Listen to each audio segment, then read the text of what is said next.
En la cena, yo dije, solo avísenme cuándo será el viaje en familia. Mi hijo respondió, tú no eres parte del viaje y mucho menos de la familia. Puedes olvidarlo. Todos en la mesa se rieron a carcajadas. Yo simplemente me fui. Eso fue hace 4 días. 4 días que parecen 4 años. 4 días en los que todo cambió, aunque nadie lo notó excepto yo.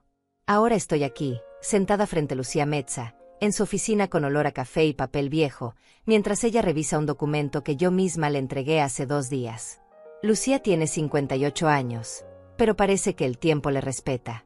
Usa lentes que cuelgan de una cadena dorada y tiene esa mirada que no juzga pero tampoco perdona tonterías. Es abogada desde antes de que yo me casara.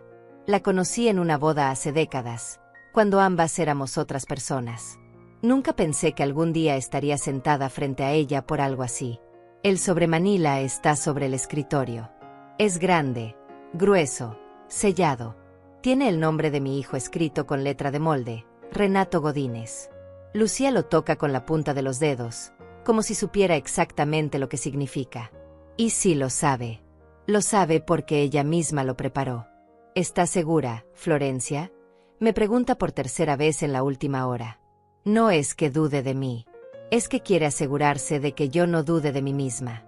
Lucía conoce bien este tipo de casos.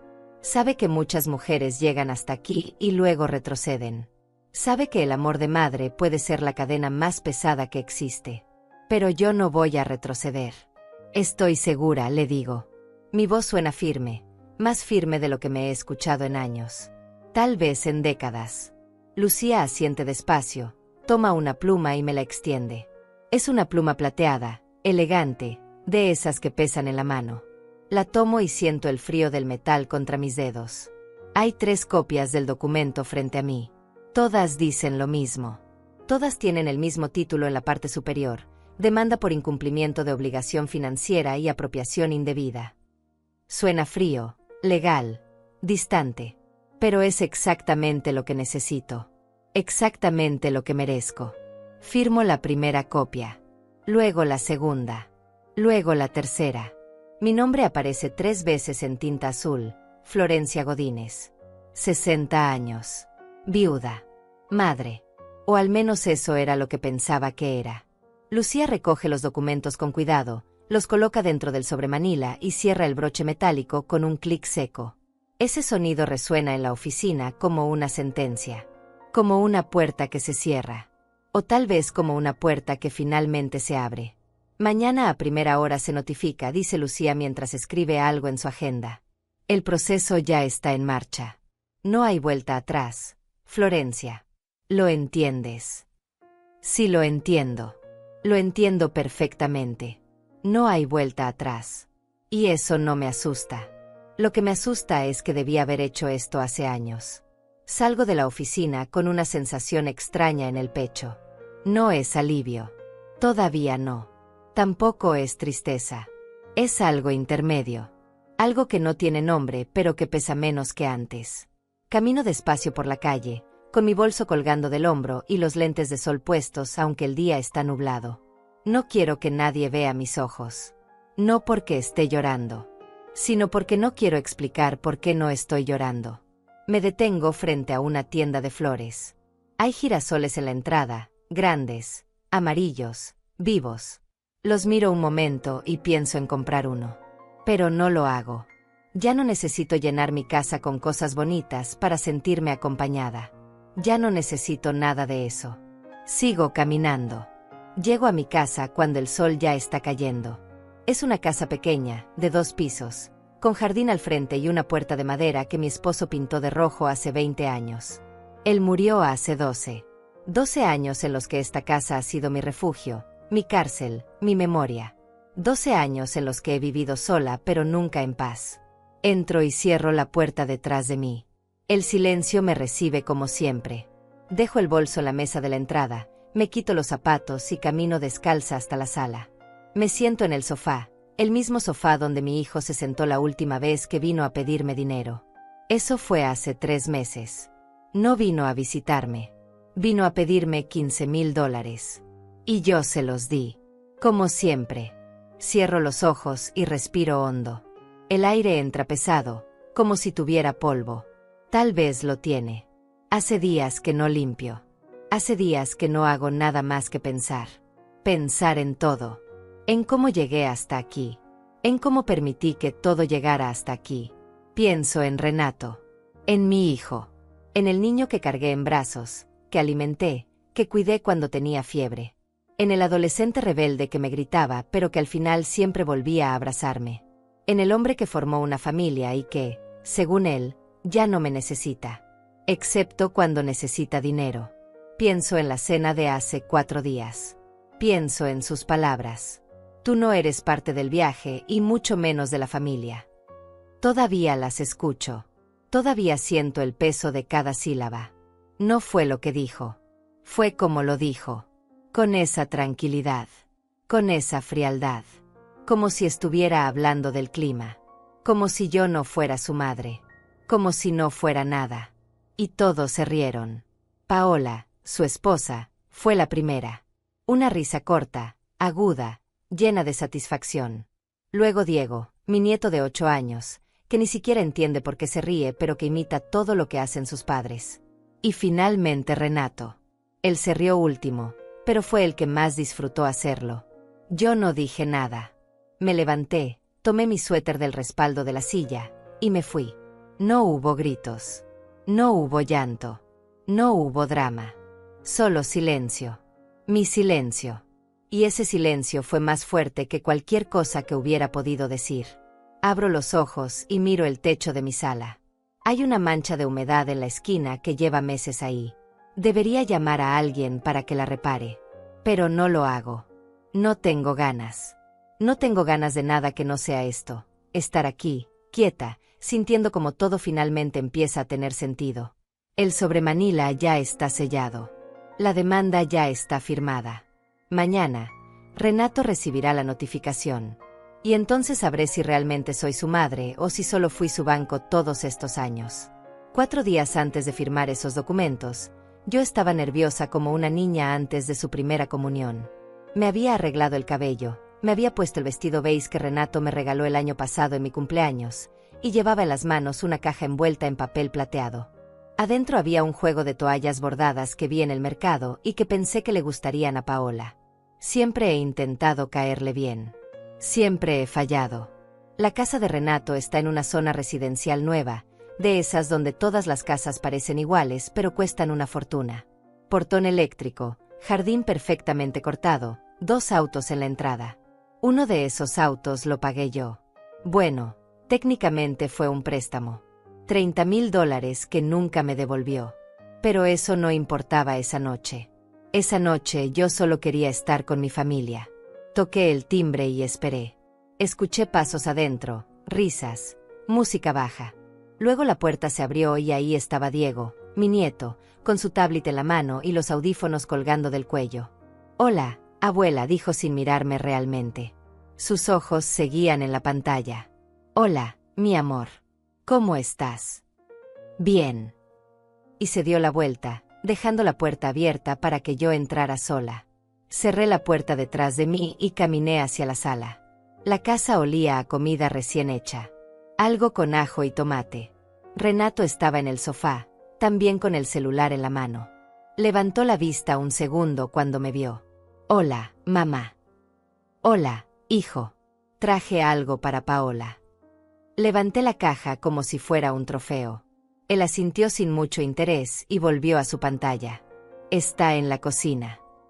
Caminé hacia allá con la caja apretada contra mi pecho. Paola estaba de espaldas, revolviendo algo en una olla grande. Llevaba el cabello recogido en una cola alta y usaba un delantal gris que decía Queen of the Kitchen en letras doradas. «Hola, Paola». Ella volteó apenas, sin sonreír. «Ah, Florencia. Llegaste». No dijo «qué bueno verte» ni «gracias por venir». Solo llegaste. Como si fuera una sorpresa indeseada pero inevitable. «Sí, traje esto para ti». Le extendí la caja. Ella la tomó sin mirarla realmente, la dejó sobre la barra de la cocina y siguió revolviendo su olla. «¡Qué detalle!», dijo con un tono que claramente significaba lo contrario. Me quedé ahí parada, sin saber qué hacer con mis manos. Finalmente pregunté, ¿puedo ayudarte en algo? No, ya está todo listo. Ah, bueno. Entonces me siento. Ajá. Regresé a la sala y me senté en una de las sillas del comedor. La mesa ya estaba puesta. 4 platos, 4 vasos, 4 servilletas dobladas. Todo perfecto. Todo simétrico. Todo sin mí en mente, aunque claramente sabían que vendría. Renato seguía en el sofá. Diego seguía con su tablet. Paola seguía en la cocina. Y yo seguía esperando que alguien me hablara. Pasaron 10 minutos. Finalmente, Paola salió con una fuente humeante y la colocó en el centro de la mesa. Pasta con camarones. Se veía deliciosa. A cenar, anunció. Todos se levantaron y se sentaron. Renato a la cabecera. Paola a su derecha. Diego frente a ella. Y yo en la esquina, como invitada de última hora. Empezamos a comer en silencio. Ese tipo de silencio donde solo se escucha el tintineo de los cubiertos contra los platos. Yo intenté romperlo. Está delicioso, Paola. Muy rico. Gracias, respondió sin levantar la vista. Silencio otra vez. Tomé un sorbo de agua y busqué algo más que decir. Algo que generara conversación. Algo que me hiciera sentir parte de lo que estaba pasando ahí. Diego, ¿cómo te fue en la escuela esta semana? El niño levantó los hombros. Bien. ¿Aprendiste algo nuevo? No sé. Renato intervino sin mirarme. Déjalo comer, mamá. Ah, sí, perdón. Más silencio. Más cubiertos. Más distancia. Entonces escuché a Paola decir algo en voz baja a Renato. Algo sobre las reservaciones y el hotel de playa. Mis oídos se despertaron. Me incliné un poco hacia adelante, tratando de escuchar mejor. ¿Viaje? Pregunté con una sonrisa. Van a salir. Paola dejó de hablar. Renato masticó despacio, sin prisa. Finalmente tragó y me miró con esa expresión que conozco tan bien. La expresión de ahora tengo que explicarte algo obvio. Sí, vamos a la playa el próximo mes. 2 semanas. Qué bien, dije genuinamente emocionada. ¿A dónde van? Cancún. Un resort todo incluido. Suena hermoso. Dejé mi tenedor sobre el plato y junté las manos. Solo avísenme cuándo será exactamente el viaje para organizarme. Puedo ayudar con lo que necesiten. O si quieren que cuide la casa mientras no están, con gusto. Hubo un segundo de silencio. Luego 2. Luego 3. Renato se limpió la boca con la servilleta y la dejó sobre la mesa. Me miró directo a los ojos con una frialdad que nunca le había visto. Mamá, creo que no entendiste. ¿Qué cosa? Tú no eres parte del viaje. Sentí algo raro en el estómago. Como un hueco. Como cuando te pierdes en un lugar desconocido. ¿Cómo? Tú no eres parte del viaje, repitió despacio, como si yo fuera sorda o tonta. Y mucho menos de la familia. Puedes olvidarlo. El mundo se detuvo. No fue lo que dijo. Fue como lo dijo. Con esa calma. Con esa certeza. Como si estuviera hablando de algo tan obvio que ni siquiera merecía explicación. Y entonces pasó lo peor. Paola se rió. Fue una risa corta, aguda, llena de satisfacción. Como si finalmente alguien hubiera dicho en voz alta lo que ella siempre había pensado. Luego Diego la siguió. No porque entendiera, sino porque vio a su mamá reírse y él quería formar parte de lo que fuera que estaba pasando. Y finalmente Renato. Él fue el último en reír, pero lo hizo. Lo hizo mirándome, disfrutándolo. Yo no me moví, no grité, no lloré. Solo los miré a los 3. A mi hijo, a mi nuera, a mi nieto. Los miré reírse de mí como si fuera un chiste, como si yo fuera un chiste. Entonces hice lo único que podía hacer. Me levanté, tomé mi suéter del respaldo de la silla, lo doblé sobre mi brazo y caminé hacia la puerta. Nadie me detuvo. Nadie dijo espera, mamá, fue una broma. Nadie dijo nada. Salí de esa casa, Cerré la puerta detrás de mí y caminé hacia mi auto. Mis manos temblaban cuando saqué las llaves. Temblaban cuando abrí la puerta. Temblaban cuando encendí el motor. Pero no lloré. No lloré en todo el camino a casa. No lloré cuando estacioné el auto frente a mi puerta. No lloré cuando entré y cerré con seguro. No lloré cuando me senté en el sofá con las luces apagadas. No lloré porque algo dentro de mí entendió que esa noche no era el final de algo.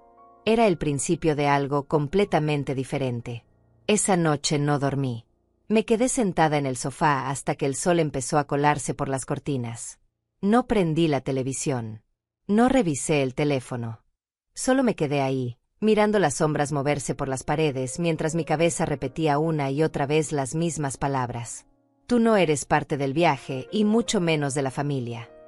No era la primera vez que Renato me trataba con frialdad.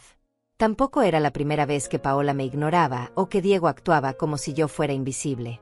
Pero esta vez fue diferente. Esta vez lo dijo en voz alta. Lo dijo con testigos.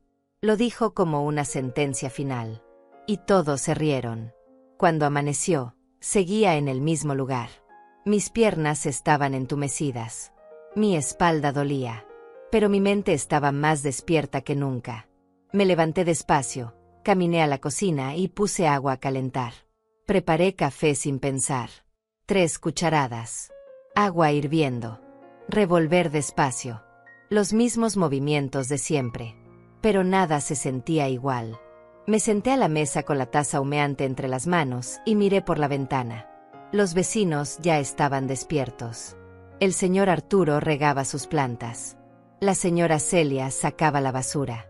Todo seguía moviéndose como si nada hubiera pasado.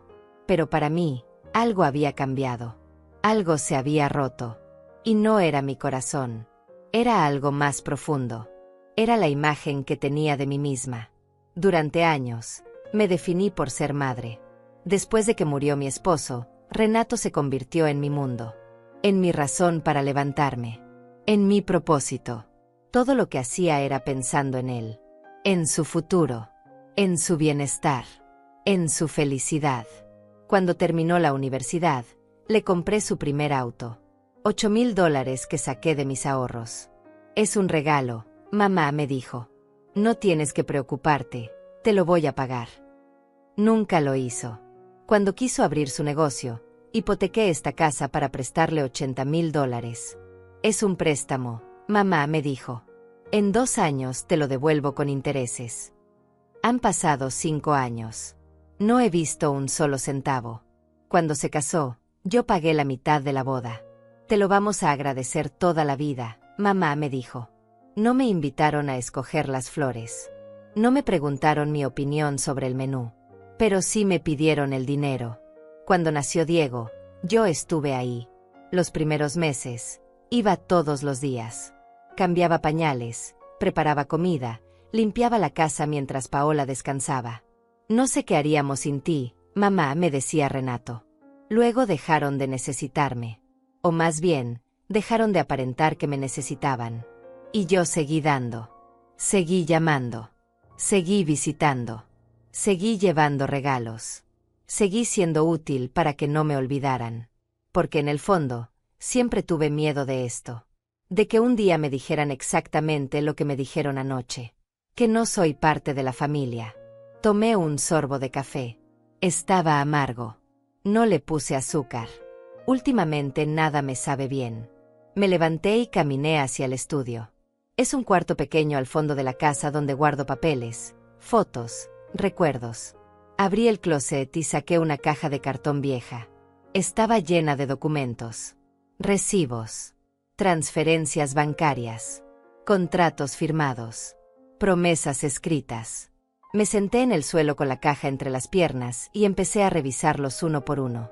Aquí está el recibo del auto. $8,000. Te lo pago en 6 meses, decía la nota que Renato me escribió a mano. Nunca lo pagó. Aquí está el contrato del préstamo para el negocio. $80,000.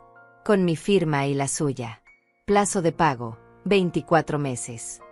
Han pasado 60 meses. Aquí están las transferencias bancarias. Una de $3,000 para una emergencia. otra de 5.000 para reparar el techo, otra de 2.000 para la colegiatura de Diego, otra de 7.000 para el segundo auto. Seguí sacando papeles. Seguí sumando cantidades. Seguí encontrando promesas que nunca se cumplieron. Cuando terminé, me quedé mirando todo ese papel regado en el suelo. Años de mi vida convertidos en números. Años de sacrificio convertidos en deuda. Deuda que nadie piensa pagarme. Tomé mi teléfono y abrí la calculadora. Empecé a sumar. 8.000. Más 80.000. Más 3.000. Más 5.000. Más 2.000. Más 7.000. Más 15.000 que le presté hace 3 meses. Más 10.000 que le di para el enganche de la casa. Más 20.000 que le presté cuando el negocio estuvo a punto de quebrar el primer año. Más 12.000 en regalos de Navidad, cumpleaños, emergencias médicas. Más 30.000 que nunca me devolvió de las inversiones conjuntas que hicimos cuando aún vivía su padre. Más 14.000 de la camioneta que ahora maneja Paola. Más 11.000 del viaje a Europa que hicieron hace 2 años. Total, $223.000. $223.000 que le di a mi hijo a lo largo de 12 años. $223.000 que se suponía eran préstamos. Que se suponía iban a ser devueltos. Que se suponía significaban algo más que solo dinero. Me quedé mirando ese número en la pantalla. 223.000. Casi $250.000. El valor de esta casa. El valor de mi retiro. El valor de mi tranquilidad. Y él me dijo que no soy parte de la familia.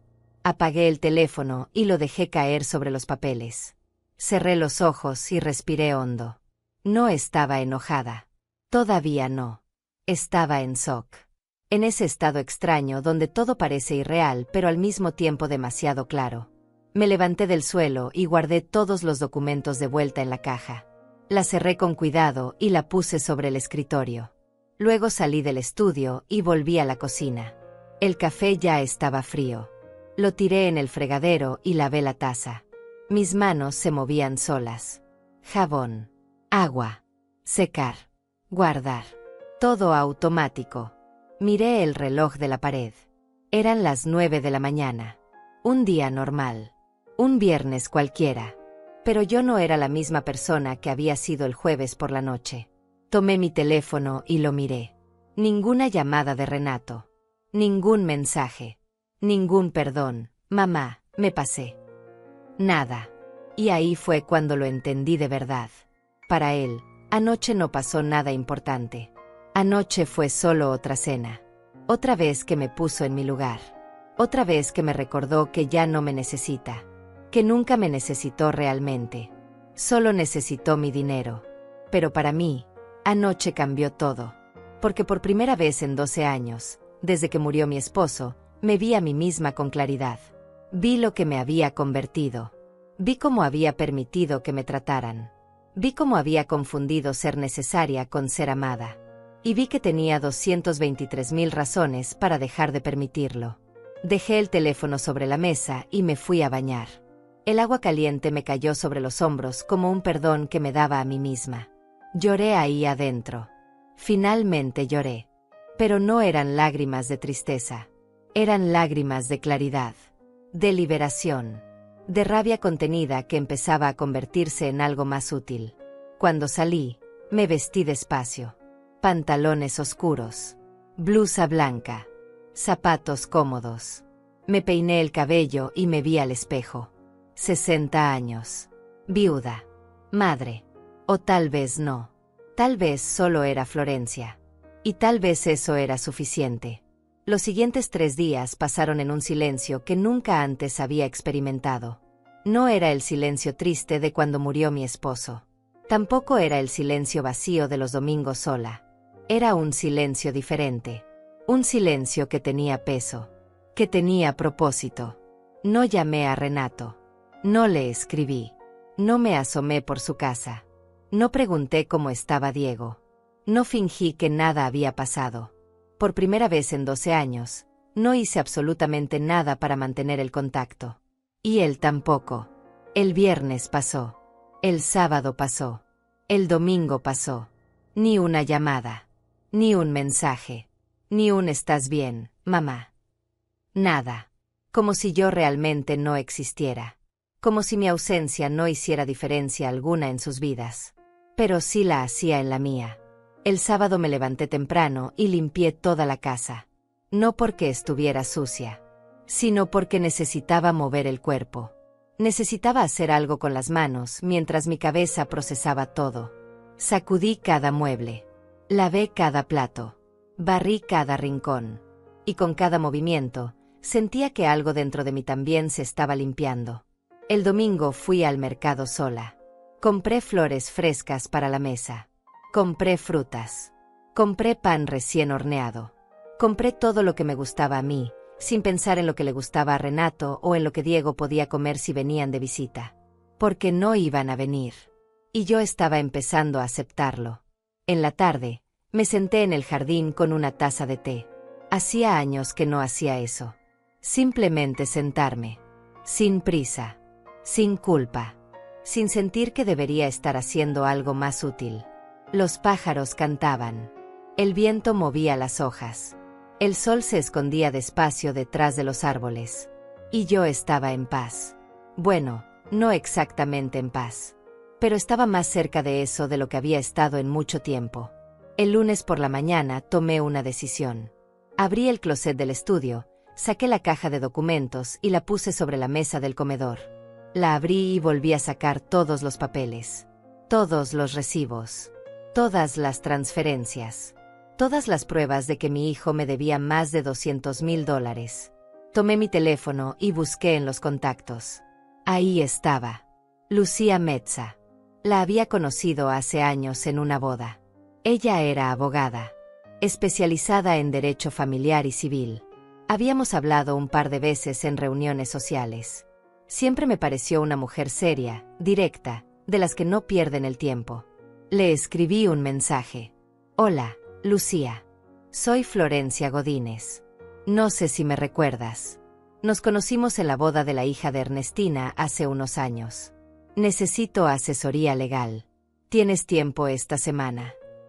Mandé el mensaje y dejé el teléfono sobre la mesa. No esperaba respuesta inmediata. Pero 5 minutos después, el teléfono vibró. Claro que te recuerdo, Florencia. Mañana a las 10 de la mañana te viene bien. Perfecto. Ahí estaré. Te mando la dirección de mi oficina. Y así fue como terminé el lunes.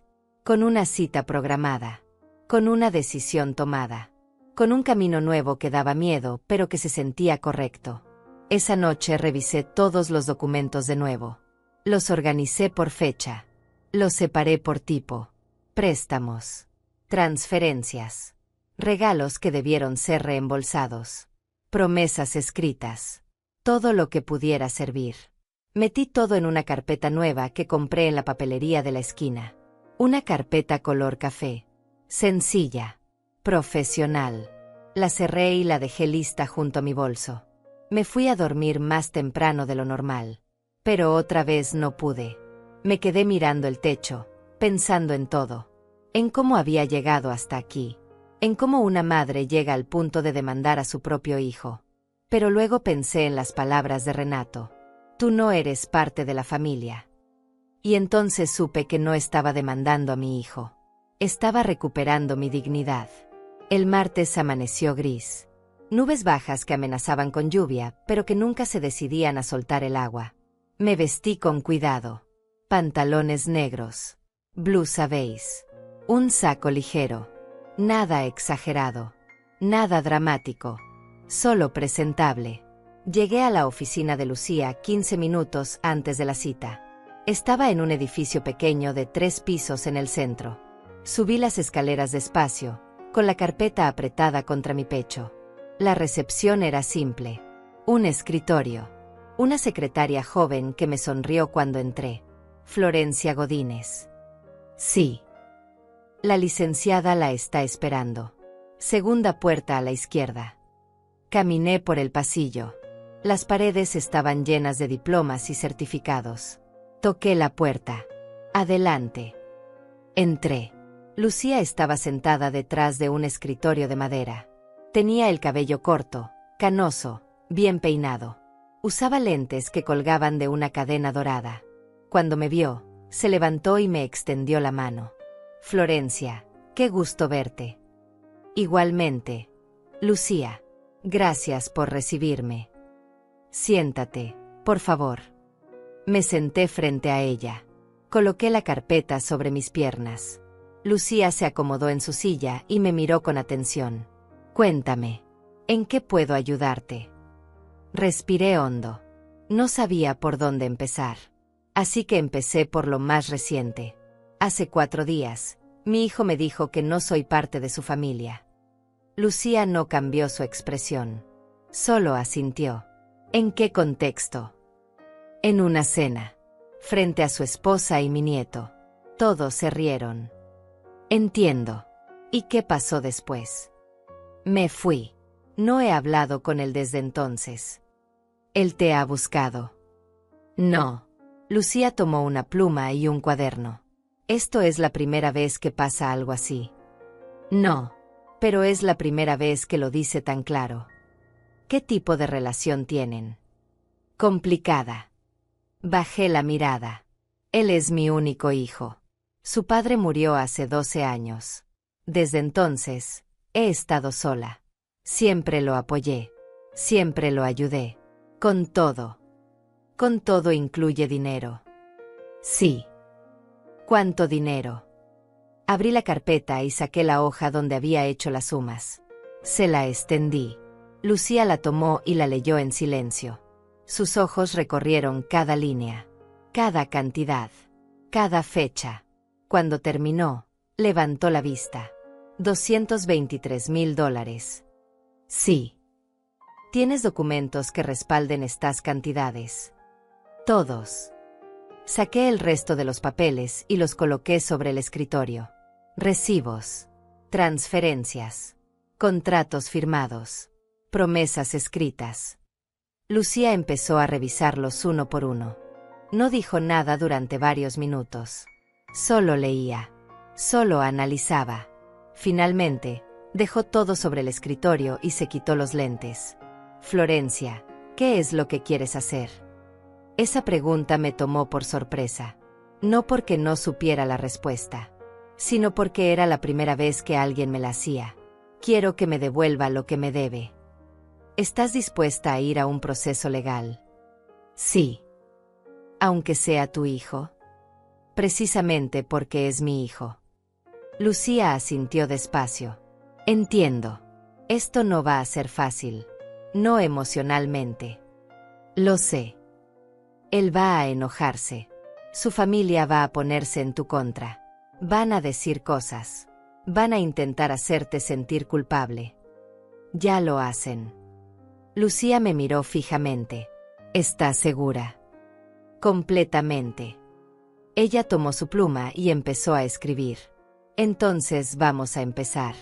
Primero necesito que me autorices formalmente para representarte. Luego vamos a preparar la demanda.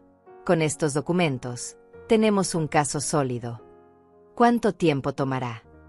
Depende. Pero si todo está en orden, podemos notificarlo en menos de una semana. Una semana. 7 días para que Renato supiera que su madre ya no era el banco que siempre tuvo disponible. Hagámoslo, dije. Y así empezó todo. Salí de la oficina de Lucía con una sensación extraña en el pecho. No era alivio. No era miedo. Era algo intermedio. Algo que no tenía nombre. Caminé despacio por la calle, con mi bolso colgando del hombro y la carpeta vacía en la mano. Todos los documentos se habían quedado con Lucía. Ahora eran evidencia. Prueba. Armas. El cielo seguía gris. Las nubes seguían bajas. Pero no llovió. Cuando llegué a casa, era mediodía. Preparé algo de comer. Un sándwich simple. Jamón y queso. Lo comí parada junto a la ventana de la cocina, mirando el jardín. Las flores que compré el domingo todavía estaban frescas en el florero. Todavía tenían color. Todavía tenían vida. Lavé el plato. Sequé mis manos. Me senté en la sala. Y entonces empezó la espera. Lucía me había dicho que el proceso tomaría unos días. Que necesitaba revisar todo con calma, preparar los documentos legales, redactar la demanda de forma correcta. Esto tiene que ser impecable, me dijo. No podemos darle ningún espacio para que se defienda diciendo que los préstamos fueron regalos. Yo le había explicado que algunos eran regalos. Las cosas de Diego. Los regalos de Navidad. Las comidas. Pero los préstamos grandes, los $80,000 del negocio, los $30,000 de las inversiones, los $15,000 de hace 3 meses, todos esos tenían documentos. Tenían firmas. Tenían fechas de pago que nunca se cumplieron. Eso es suficiente, había dicho Lucía. Con esto podemos proceder. Así que esperé. El martes pasó. El miércoles pasó. El jueves llegó con un sol tímido que apenas se asomaba entre las nubes. Y entonces, a las 3 de la tarde del jueves, sonó mi teléfono. Era un número desconocido. Normalmente no contesto esas llamadas. Pero algo me dijo que esta vez debía hacerlo. Bueno. Florencia Godínez. Sí, soy yo. Habla el licenciado Moisés Dainais, del despacho jurídico Torres y Asociados. Le llamo en representación de su hijo, Renato Godínez. Mi corazón dio un salto. No de miedo. De sorpresa. Renato ya tenía abogado. Eso significaba que ya sabía. Ya había sido notificado. ¿Sí? Respondí lo más tranquila que pude. Señora, mi cliente me ha informado que usted está iniciando un proceso legal en su contra por una supuesta deuda. Quisiera saber si esto es correcto. No es una supuesta deuda. Es una deuda real. Con documentos. Con firmas. El licenciado carraspeó. Entiendo. Mire, señora Florencia, yo creo que esto se puede resolver de manera amistosa. No es necesario llegar a instancias legales. Son familia. Esto se puede arreglar hablando. Ya intenté hablar. Durante 12 años intenté hablar. Sí, pero entienda que estos procesos son largos, costosos, desgastantes. Y al final, el único que gana es el sistema. No preferiría llegar a un acuerdo. Mi abogada ya está manejando esto. Si su cliente quiere hablar, que hable con ella. Señora, por favor, piénselo bien. Esto puede dañar la relación familiar de manera irreparable. La relación ya está dañada. Pero puede empeorar. No veo cómo. Hubo un silencio del otro lado. Luego el licenciado suspiró. Entiendo. Entonces supongo que nos veremos en el juzgado. Supongo que sí. Colgó. Me quedé mirando el teléfono en mi mano. Mis dedos temblaban. No de miedo. De adrenalina. De poder. Acababa de colgarle a un abogado que intentaba intimidarme. Acababa de mantener mi postura sin dudar. Acababa de demostrarme a mí misma que podía hacer esto. 5 minutos después, sonó el teléfono otra vez. Esta vez era Renato. Lo sé porque su nombre apareció en la pantalla. Renato. Solo eso. Sin corazones. Sin emojis. Sin nada que indicara que era mi hijo. Dejé que sonara. 1 vez. 2 veces. 3 veces. 4. No contesté. Dejó un mensaje de voz. Lo escuché 1 hora después. Mamá, ¿qué demonios está pasando? ¿Me estás demandando? ¿En serio? ¿Así es como resuelves las cosas ahora? Llámame. Tenemos que hablar. Esto es una locura. Su voz sonaba molesta. Indignada. Como si yo fuera la que había hecho algo malo. Como si yo fuera la que estaba actuando de manera irracional. Borré el mensaje. No lo llamé de vuelta.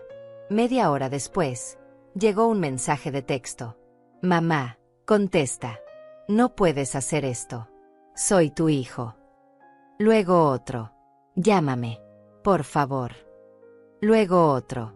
Está bien, entendí. ¿Quieres atención? Ya la tienes. ¿Contenta? Ahora llámame. No respondí ninguno. Esa noche no pude dormir.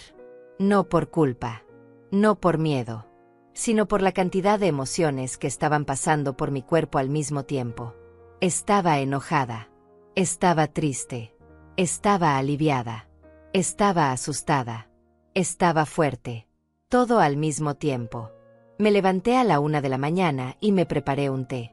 Me senté en la sala con las luces apagadas, solo la luz de la calle entrando por la ventana. Tomé mi teléfono y volví a leer los mensajes de Renato. Soy tu hijo.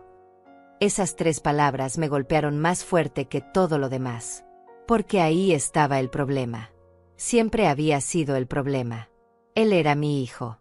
Y yo había permitido que eso justificara todo. Que eso borrara todo. Que eso me hiciera aceptar lo inaceptable una y otra vez. Pero ser hijo no es un cheque en blanco. Ser hijo no significa que puedes tratar mal a tu madre y esperar que ella siempre vuelva. Ser hijo no significa que puedes tomar y tomar y tomar sin nunca dar nada a cambio. Ser hijo significa responsabilidad. Significa respeto. Significa reciprocidad. Y Renato no había cumplido con nada de eso. Apagué el teléfono y lo dejé sobre la mesa. Me terminé el té y me fui a la cama. Esta vez sí logré dormir. El viernes por la mañana, Lucía me llamó. Florencia, ya está todo listo. La demanda fue presentada oficialmente. Renato tiene 10 días para responder. Si no responde, procedemos automáticamente. Si responde, nos vemos en la primera audiencia. ¿Y qué va a pasar en esa audiencia? El juez va a revisar los documentos. Va a escuchar ambas partes. Y va a decidir si procede o no el caso. Con la evidencia que tienes, estoy casi segura de que va a proceder. Y después. Después viene el proceso de recuperación. Podemos solicitar embargo de cuentas, de bienes, de propiedades. Todo depende de cómo responda él. Embargo. Sí. Si él no paga voluntariamente, el juez puede ordenar que se congelen sus cuentas bancarias hasta que se cubra la deuda. Sentí algo en el estómago. No era culpa. Era poder. Era justicia. Era la sensación de que finalmente las cosas se estaban equilibrando. Está bien, dije. Sigamos adelante. Perfecto. Te mantendré informada de cualquier novedad. Colgamos. Me quedé sentada en el sofá, mirando el teléfono en mi mano. Todo estaba en marcha. Todo estaba pasando. No había vuelta atrás. Esa tarde salí a caminar. Necesitaba aire. Necesitaba mover el cuerpo. Caminé por el parque cerca de mi casa. Había niños jugando. Parejas sentadas en las bancas. Señores mayores haciendo ejercicio. La vida seguía. El mundo seguía. Y yo también.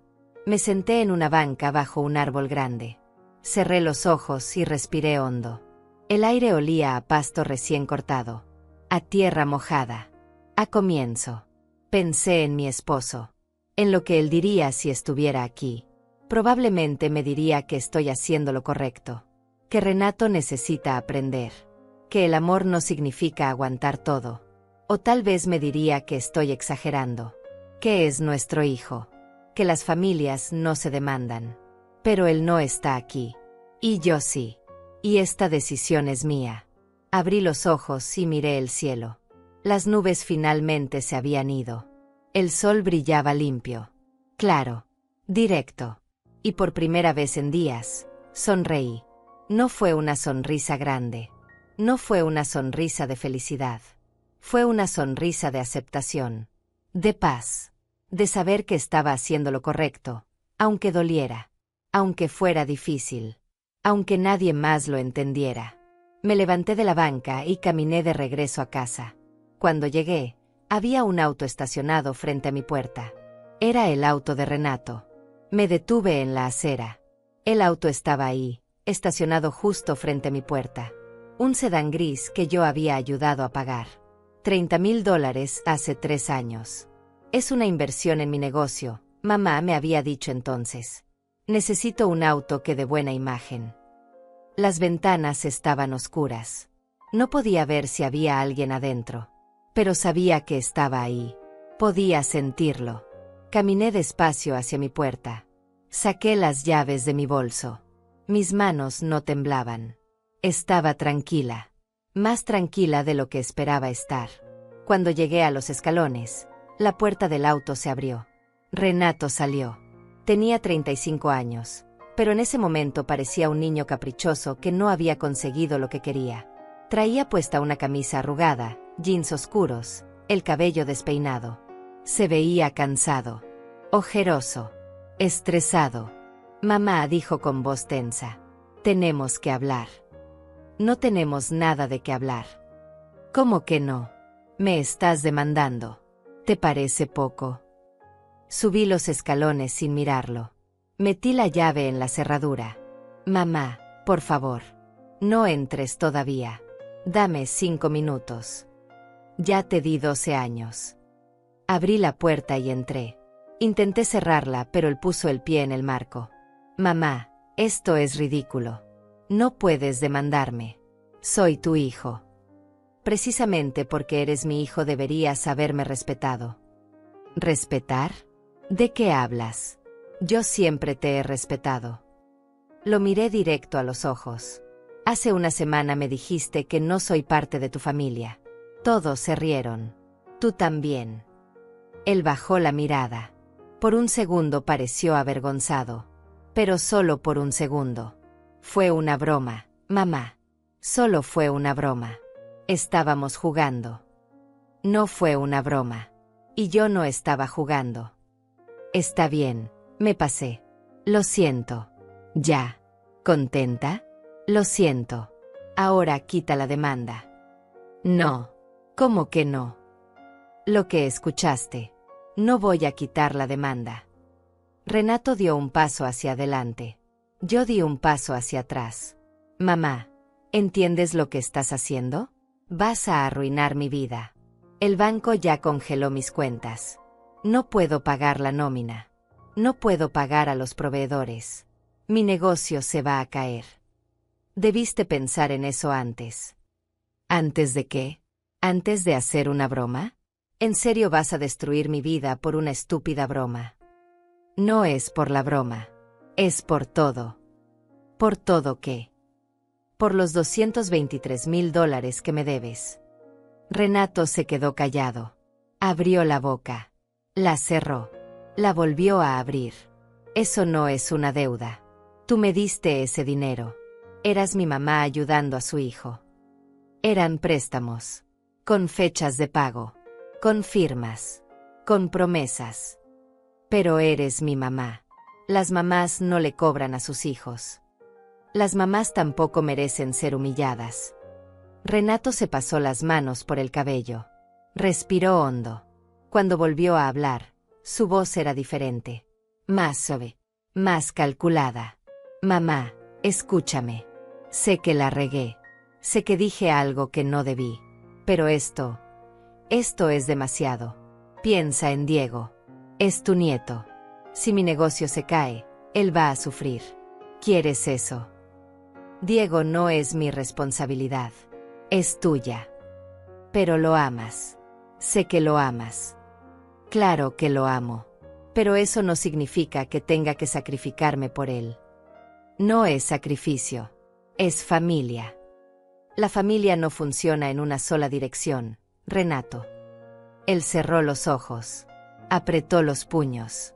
Cuando los abrió, su voz había cambiado otra vez. Ahora sonaba desesperada. Está bien. Está bien. Te voy a pagar. Te juro que te voy a pagar. Pero dame tiempo. Dame 6 meses. 1 año. Lo que necesites. Pero quita la demanda. Por favor. Ya te di 12 años de tiempo. Pero es que no tenía de dónde pagarte. Estaba invirtiendo todo en el negocio. Y yo estaba invirtiendo todo en ti. Pero eres mi mamá. Se supone que eso es lo que hacen las mamás. Esa frase me golpeó como una bofetada. No por lo que dijo, sino por cómo lo dijo. Con esa convicción. Con esa seguridad de que yo le debía todo solo por haberlo traído al mundo. Las mamás también son personas, Renato. También se cansan. También necesitan respeto. ¿Y esto es respeto? ¿Demandarme? ¿Congelar mis cuentas? ¿Arruinar mi negocio? Tú arruinaste mi tranquilidad. Yo solo estoy recuperando lo que es mío. Renato soltó una risa amarga. No puedo creer que estés haciendo esto. Mi propia madre. No puedo creer que me hayas tratado así. Mi propio hijo. Nos quedamos mirándonos. Dos personas que ya no se reconocían. Dos extraños que alguna vez fueron todo el uno para el otro. Finalmente, Renato dio un paso hacia atrás. ¿Sabes qué, mamá? Haz lo que quieras. Pero te advierto algo. Si sigues con esto, no vuelves a ver a Diego. Nunca más. Te lo juro. Sentí un nudo en la garganta. Pero no cedí.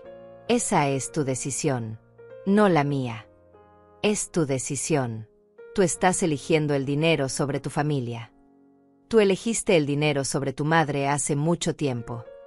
Renato negó con la cabeza. Me miró con desprecio. Con rabia. Con algo que nunca antes había visto en sus ojos. Esto no se va a quedar así, dijo. Te lo prometo. Se dio la vuelta y caminó hacia su auto. Abrió la puerta con brusquedad. Se metió. Arrancó el motor. Y se fue. Me quedé parada en la entrada de mi casa, viendo cómo el auto desaparecía al final de la calle. Cerré la puerta despacio. Puse el seguro. Caminé hacia la sala y me dejé caer en el sofá. Ahí fue cuando me di cuenta de que estaba temblando. No de miedo. De rabia. De tristeza. De alivio. Todo junto. Cerré los ojos y dejé que las lágrimas salieran. Lloré en silencio. Lloré por lo que pudo haber sido y nunca fue. Lloré por las promesas rotas. Lloré por los años perdidos. Lloré por la madre que intenté ser y que nunca fue suficiente. Pero también lloré de alivio. Porque finalmente había dicho todo lo que necesitaba decir. Finalmente me había parado firme. Finalmente había elegido mi dignidad sobre su comodidad. El teléfono sonó. Era Paola. No contesté. Volvió a sonar. Era ella otra vez. No contesté. Llegó un mensaje de texto.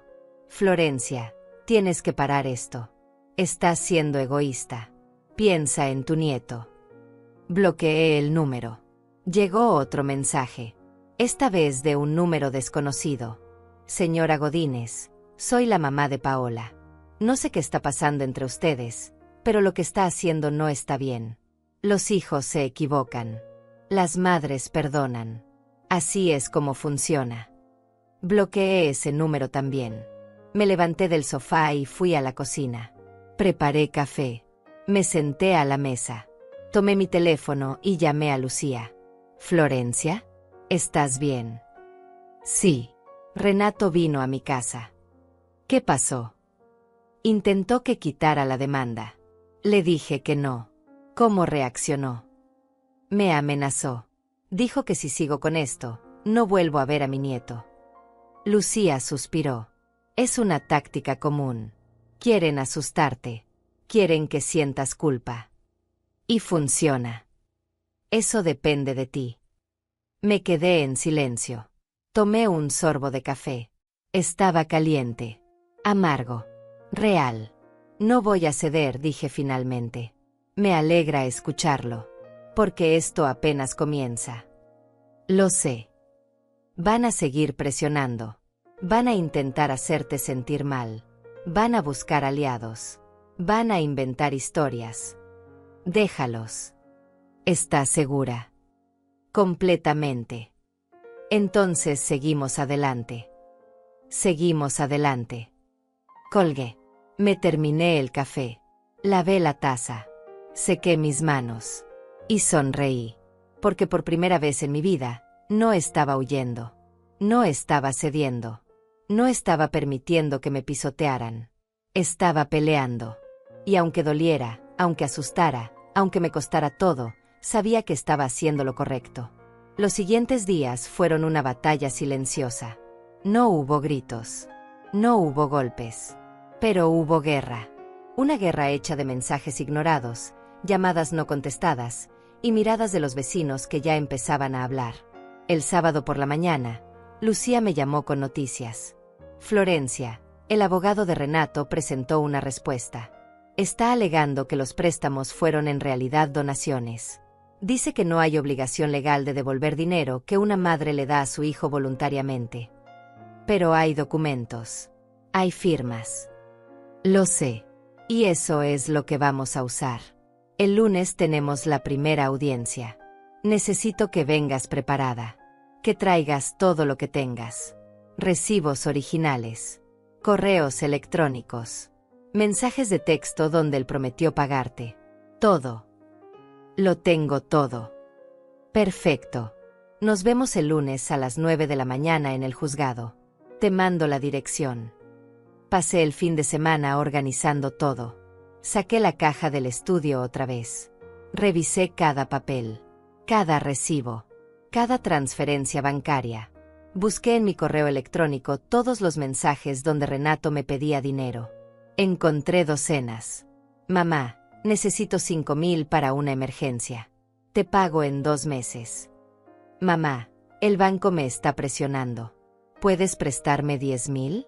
Te lo devuelvo con intereses. Mamá, solo esta última vez. Te juro que es la última. Imprimí todo. Lo organicé por fecha. Lo guardé en una carpeta nueva. El domingo me fui a dormir temprano. Quería estar descansada. Quería estar lúcida.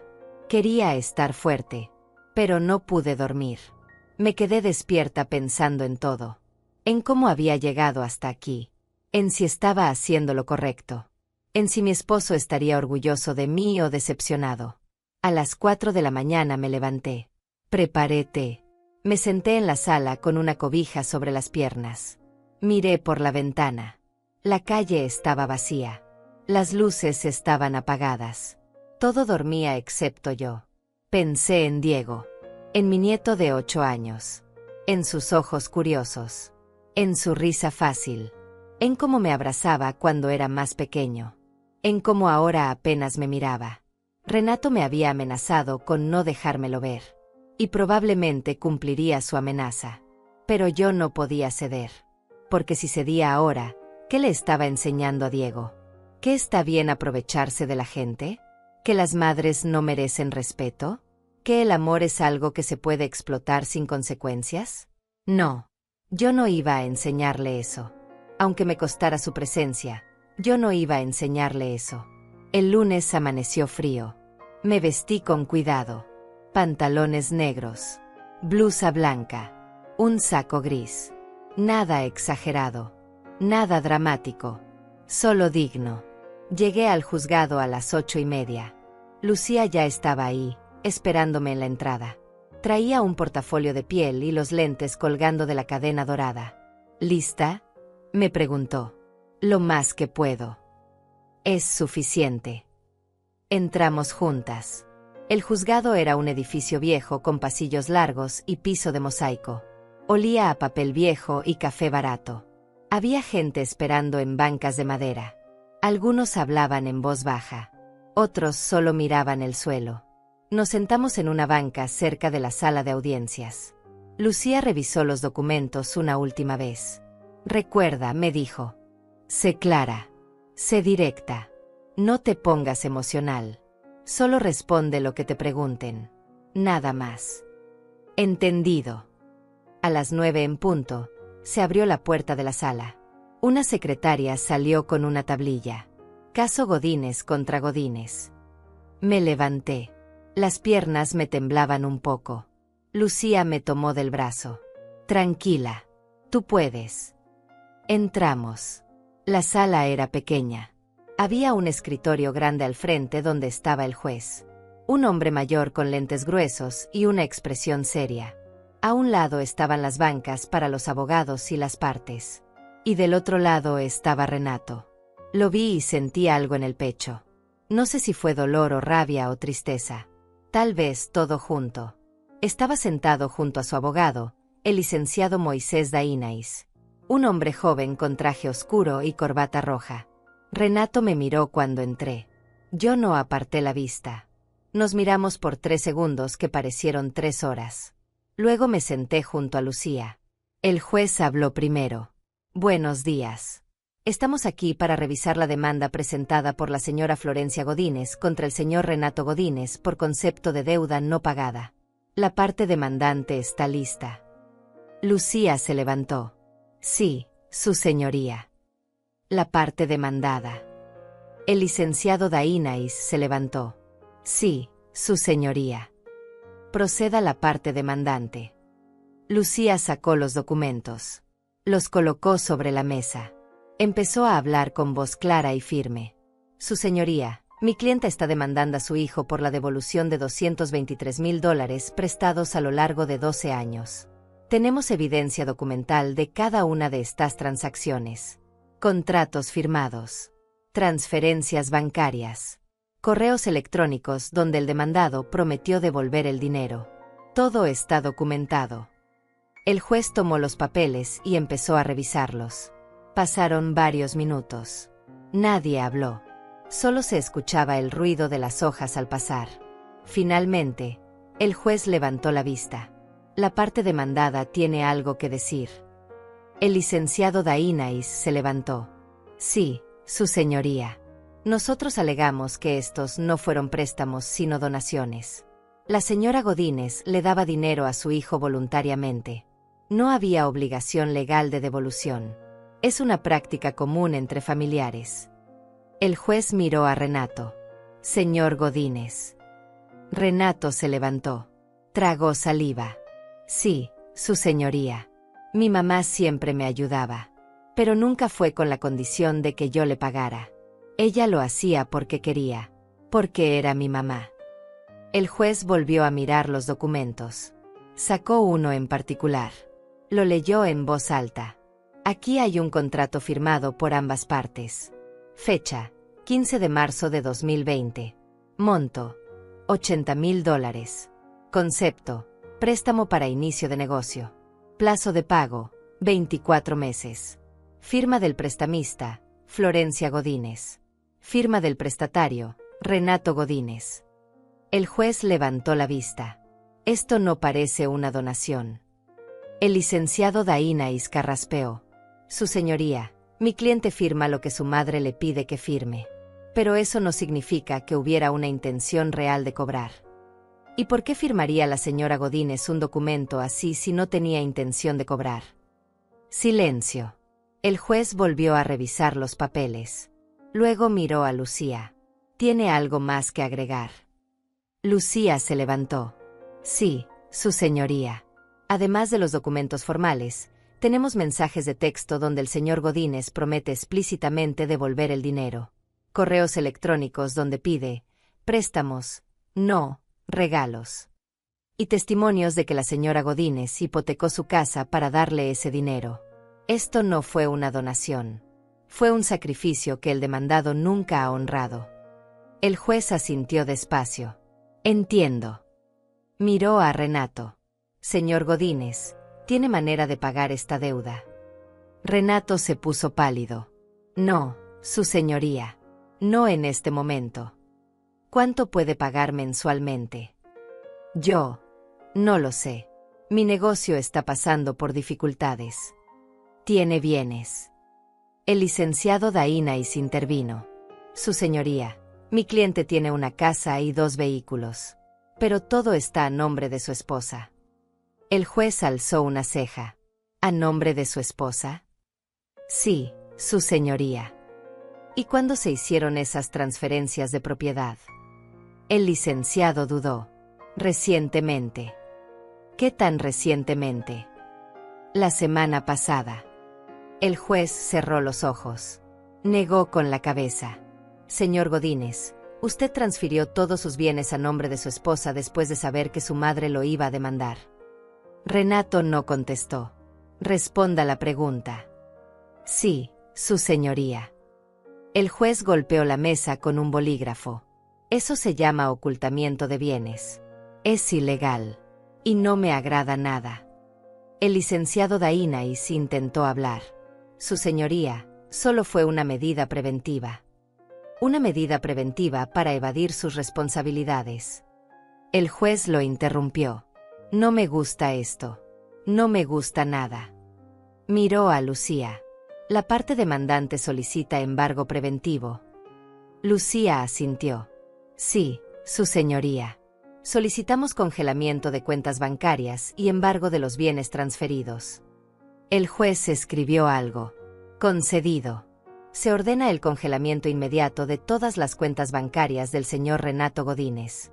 Y se inicia investigación sobre las transferencias de propiedad para determinar si fueron hechas de mala fe. Renato se levantó de golpe. Pero eso va a arruinar mi negocio. El juez lo miró con frialdad. Señor Godínez, usted le debe a su madre $223,000. Tiene documentos firmados. Tiene promesas incumplidas. Y encima intentó ocultar sus bienes. No está en posición de protestar. Pero es mi mamá. Las familias no se demandan.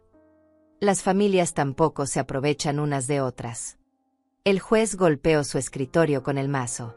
La demanda procede. Siguiente audiencia en 30 días. Ahí determinaremos el plan de pago. Se levanta la sesión. Todo terminó. Salimos de la sala en silencio. Renato se quedó adentro con su abogado. No volteé a verlo. No quise ver su cara. No quise ver su rabia o su miedo o lo que fuera que estuviera sintiendo. Lucía me tomó del brazo cuando llegamos al pasillo. Lo hiciste muy bien. No dije nada. Exacto. Dejaste que los documentos hablaran por ti. Salimos del juzgado. El sol brillaba afuera. Hacía calor. La ciudad se movía. La vida seguía. Me detuve en la acera y respiré hondo. ¿Qué sigue?, le pregunté a Lucía. Ahora esperamos. Sus cuentas ya están congeladas. No puede mover dinero. No puede vender nada. Tiene 30 días para presentar un plan de pago. Si no lo hace, procedemos con el embargo total. ¿Y si presenta el plan? Entonces el juez decide si es justo o no y tú decides si lo aceptas. Asentí despacio. Gracias, Lucía. No me agradezcas todavía. Esto apenas empieza. Pero yo sabía que no. Esto ya había terminado. Al menos la parte más difícil. Porque yo ya había ganado. No había ganado dinero. Todavía no. Pero había ganado algo más importante. Había ganado mi dignidad. La noticia del embargo se propagó rápido. Más rápido de lo que esperaba. Para el martes por la tarde, mi teléfono no paraba de sonar. Números desconocidos. Mensajes de gente que no había escuchado en años. Conocidos de Renato. Amigos de Paola. Hasta la mamá de la maestra de Diego me escribió. Todos decían lo mismo con diferentes palabras. Que estaba exagerando. Que las madres no hacen eso. Que estaba destruyendo a mi propia familia. Que debería avergonzarme. Que el dinero no vale más que la sangre. Que Dios me iba a castigar por esto. Bloqueé todos los números. Apagué las notificaciones. Dejé el teléfono en silencio sobre la mesa de la cocina y me preparé un té. Me senté junto a la ventana y miré el jardín. Las flores seguían ahí. Las hojas se movían con el viento. El mundo seguía girando aunque todos quisieran hacerme sentir que yo era la que estaba mal. El miércoles por la mañana, cuando salí a comprar el pan, la señora Celia de la esquina me detuvo en la calle. Tiene 65 años y lleva 30 viviendo en esta colonia. Siempre ha sido amable conmigo. Siempre me saluda. Siempre pregunta cómo estoy. Pero ese día su mirada era diferente. Me detuvo con una mano en mi brazo y me habló con esa voz que usan las personas cuando creen que te están dando un consejo pero en realidad te están juzgando. Me dijo que había escuchado lo que estaba pasando con Renato. Que sabía que los hijos a veces son difíciles, pero que así son los hijos. Que ella también había pasado por cosas similares con su hijo mayor. Que al final del día la familia es lo único que importa. Que el dinero va y viene, pero la sangre no se cambia. Que yo debería pensarlo bien porque una madre que demanda a su hijo es algo que la gente no olvida. Que en el barrio ya estaban hablando. Que mi reputación estaba en juego. La escuché sin interrumpir. Cuando terminó, le di las gracias por su preocupación y seguí mi camino. No intenté explicarle. No intenté defenderme. Porque sabía que no iba a entender. La gente que nunca ha tenido que elegir entre su dignidad y el amor de sus hijos nunca va a entender. Esa tarde, mientras guardaba el pan en la cocina, alguien tocó a la puerta. No era un toque normal. Era un golpe fuerte.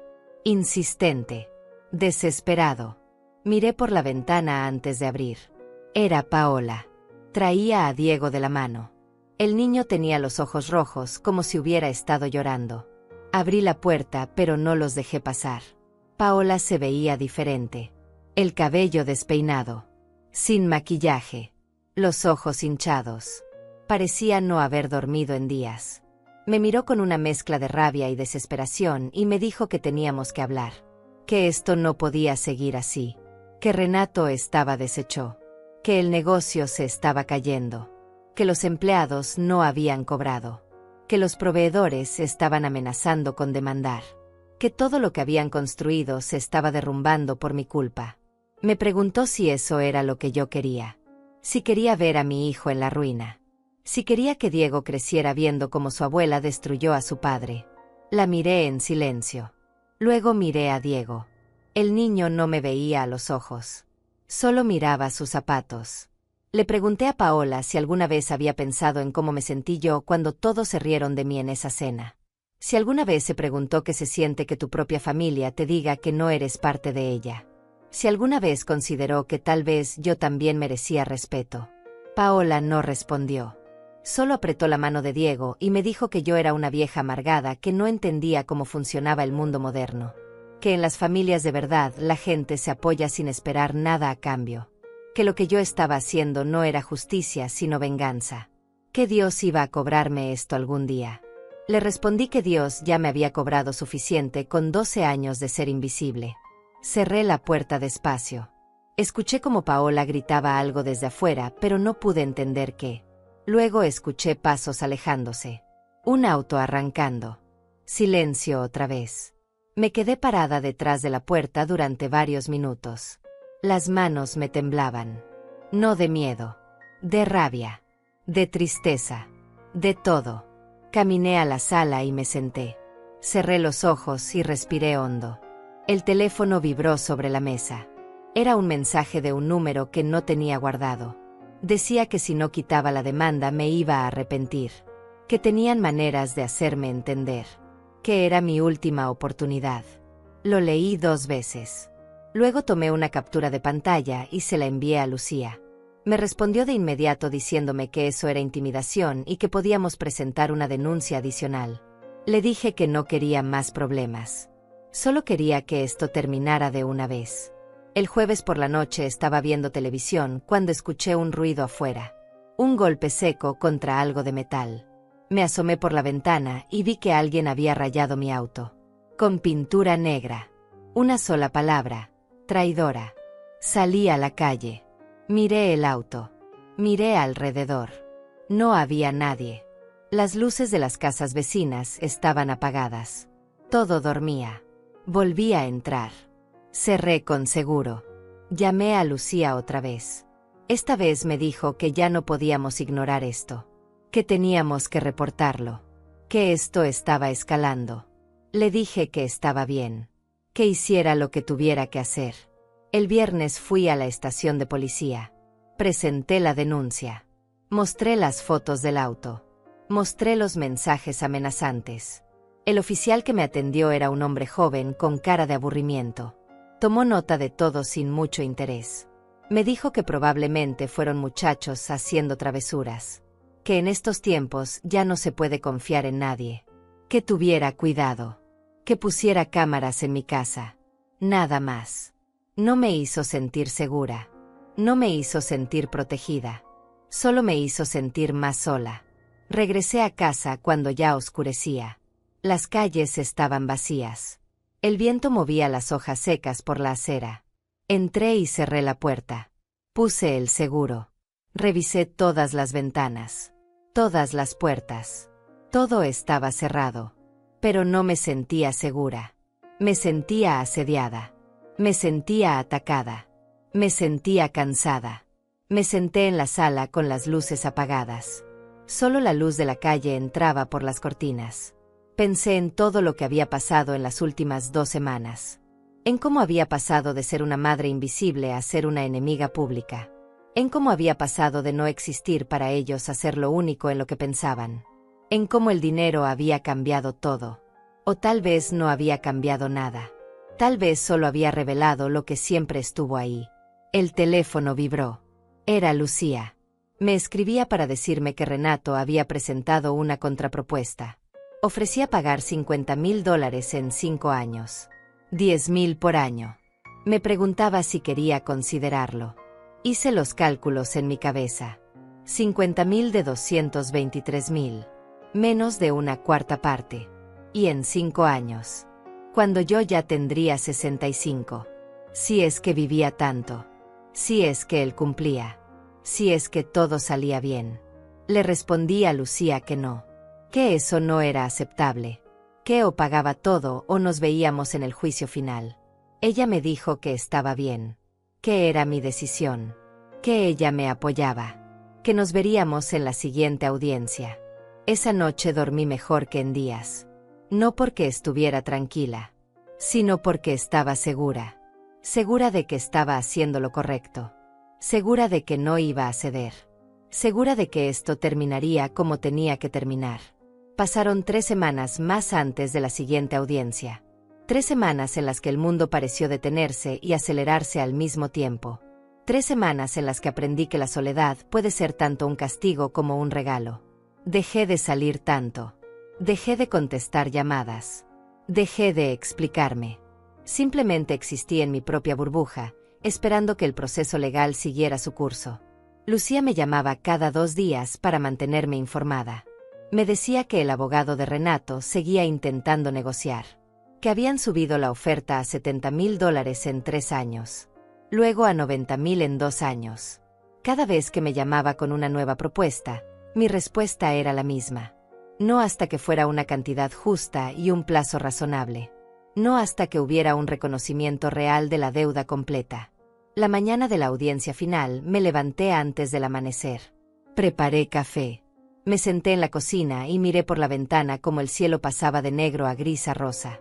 Había algo simbólico en ese amanecer. Como si el universo me estuviera diciendo que después de la oscuridad siempre viene la luz. Me vestí con el mismo saco gris y la blusa blanca que había usado en la primera audiencia. Me peiné el cabello con cuidado. Me puse los aretes de perla que mi esposo me regaló en nuestro 20º aniversario. Me miré al espejo y vi a una mujer diferente de la que había sido hace un mes. Vi a alguien que había aprendido a decir no. Alguien que había aprendido que el amor propio no es egoísmo. Llegué al juzgado media hora antes. Lucía ya estaba ahí con su portafolio de piel y su expresión serena que me tranquilizaba solo con verla.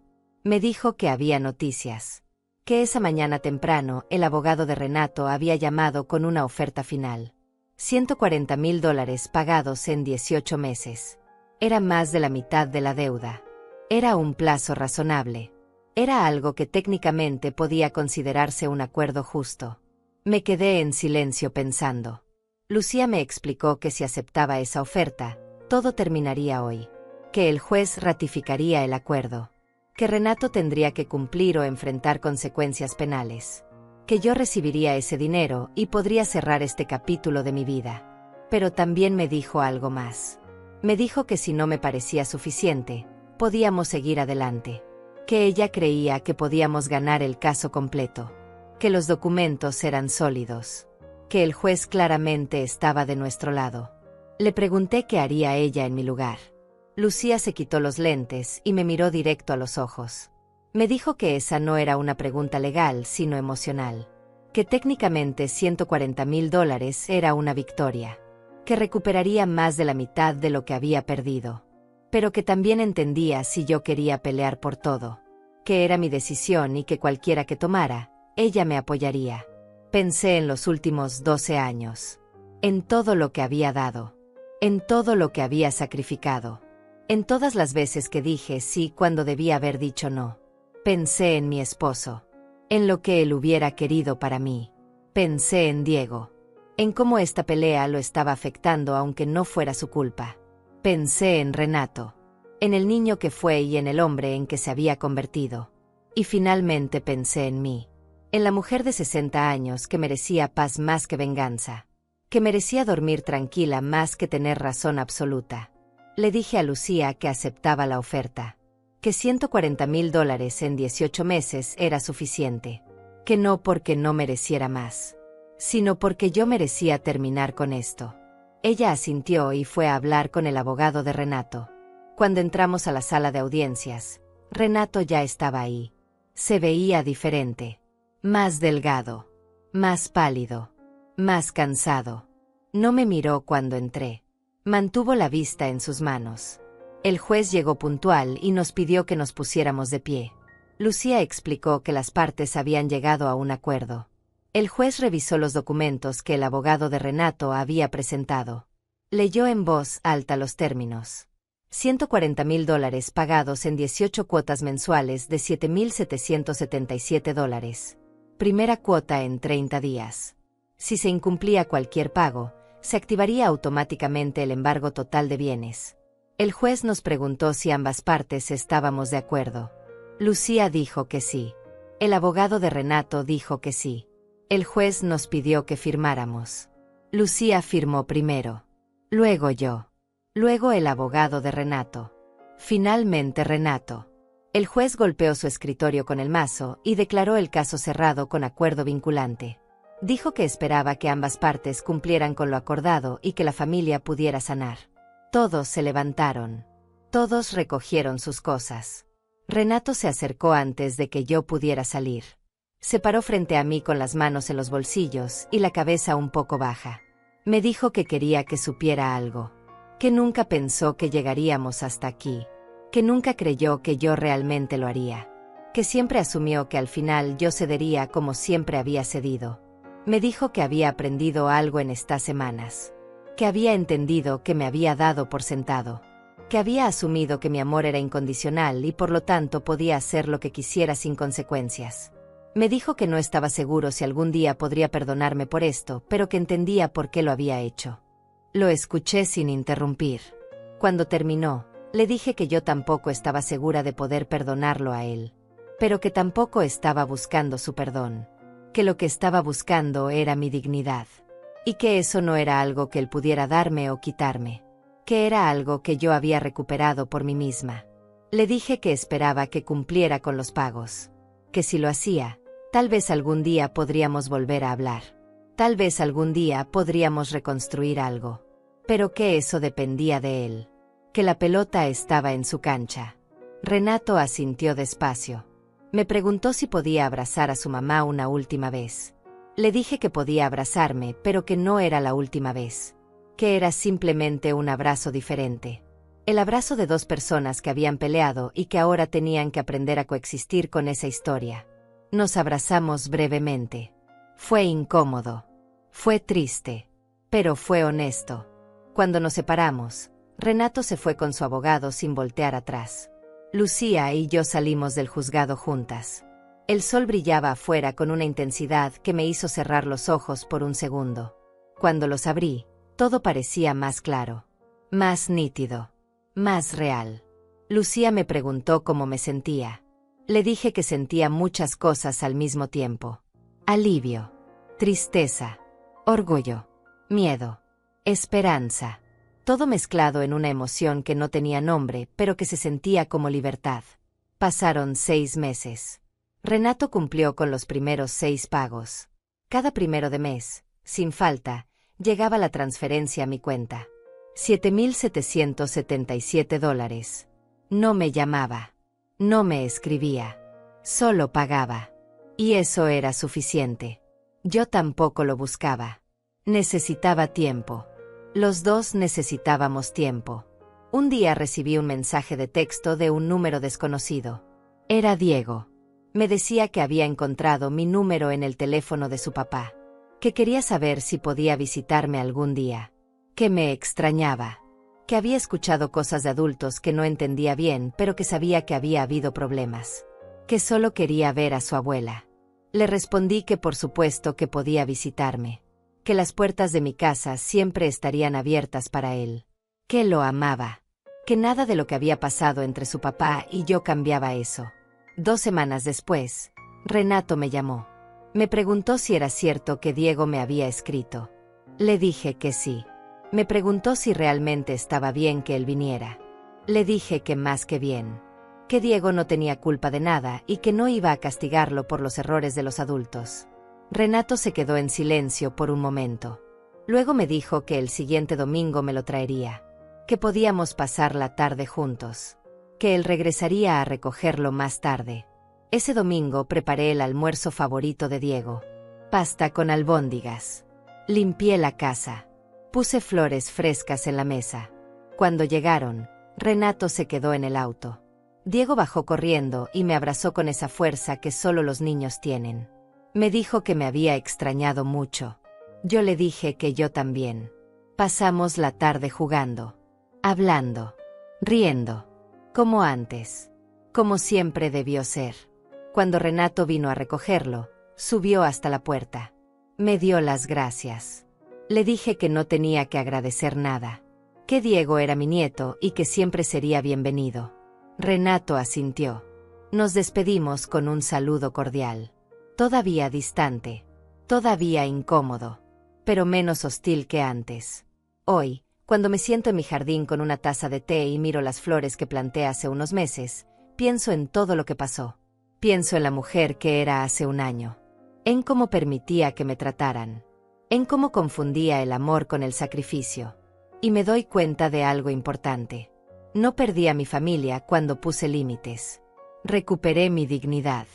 Y tal vez, solo tal vez, al hacer eso también les di a ellos la oportunidad de aprender algo que nunca hubieran aprendido de otra manera. Que el amor verdadero no es incondicional. Que el respeto es la base de toda relación. Que las madres también son personas con límites y necesidades. Y que nunca, nunca es tarde para elegirse a una misma. Si estás leyendo esto y te identificas con mi historia, quiero que sepas algo. No eres egoísta por poner límites. No eres mala madre por exigir respeto. No eres traidora por defenderte. Eres simplemente humana. Y mereces dignidad tanto como cualquier otra persona. A veces el amor más valiente que podemos dar es el amor propio.